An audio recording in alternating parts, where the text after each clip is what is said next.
Oh ini Ini baru ni, aku tak nampak itu hari. Gila, ada bendera Malaysia apa maksud dia ni? Gila berani dia. Ni baru lagi ni. Apa dia nak sampaikan ni? Dia boleh buat mural macam ni, tak ada identiti kebangsaan. Dia nak aku reverse head ke?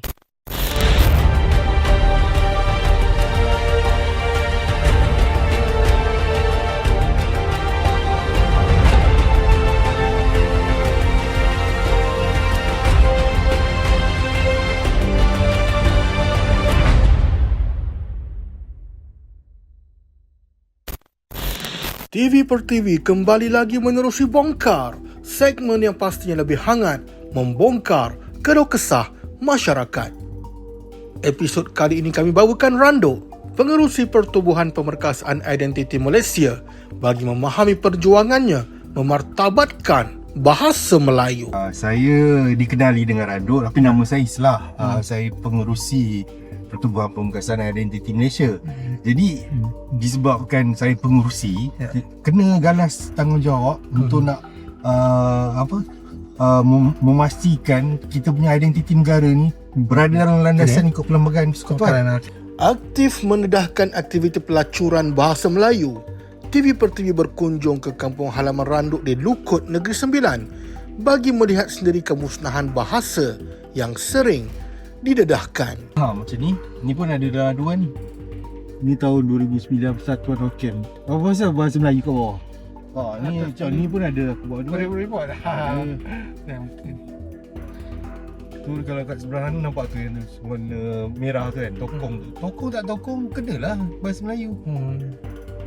Ni lelaki kembar ni pun ada buat aduan, tak ada tindakan. Ni semua tu masing-masing melacurkan bahasa negara kita. Pembongkaran demi pembongkaran terus didedahkan Rando, tetapi kali ini lebih mengejutkan. Kita masuk kanan ni, kita masuk nama asal dia Kampung Parit Gila.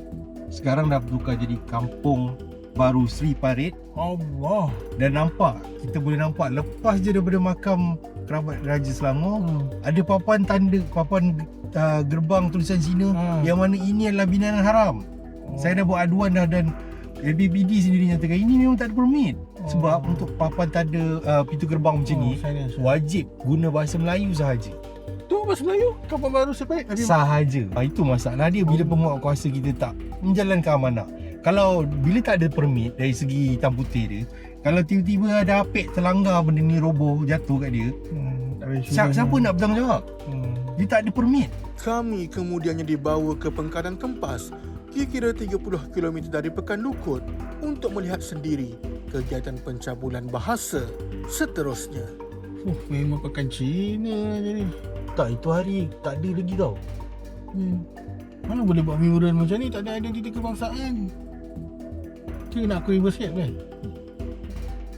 Perhatian kami kemudiannya tertumpu kepada tapak yang dikatakan menjadi tempat nenek moyang kaum Cina mendarat di jeti Pengkanan Kempas. Okey, so kenapa kita berada dekat sini hari ni? Dan ini bukannya tempat nenek moyang Cina jom darat.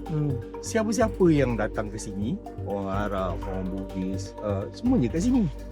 Jadinya kalau kita tengok pintu gerbang ni, ada mungkin nanti dilampirkan lah. Dulu asalnya dia letak papan tanda kecil je dekat situ. Papan tanda kecil je tu, dia tepat tapak nenek moyang Cina berdarat. Tapi kemudiannya sudah jadi besar-besar macam ni. Tapi kalau kita tengok dari sudut Undang-Undang Malaysia, Akta Bahasa Kebangsaan 1963-67, semua mercu macam ni lah. Ni kira papan tanda awam lah ni. Oleh PDP, kerajaan negeri, wajib guna bahasa Melayu sahaja. Dekat sini kita boleh tengok macam mana pelacuran bahasa Melayu itu berlaku, yang mana dia letak tulisan Cina besar-besar, tulisan bahasa Melayu kat bawah, yang lain semua tulisan Cina.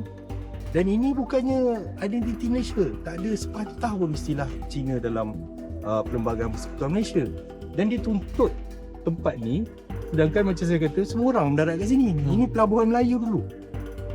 Jadi disebabkan dia berlanggar Akta Bahasa Kebangsaan, macam mana tempat ni boleh dapat permit? Keresahan Rando adalah keresahan kita.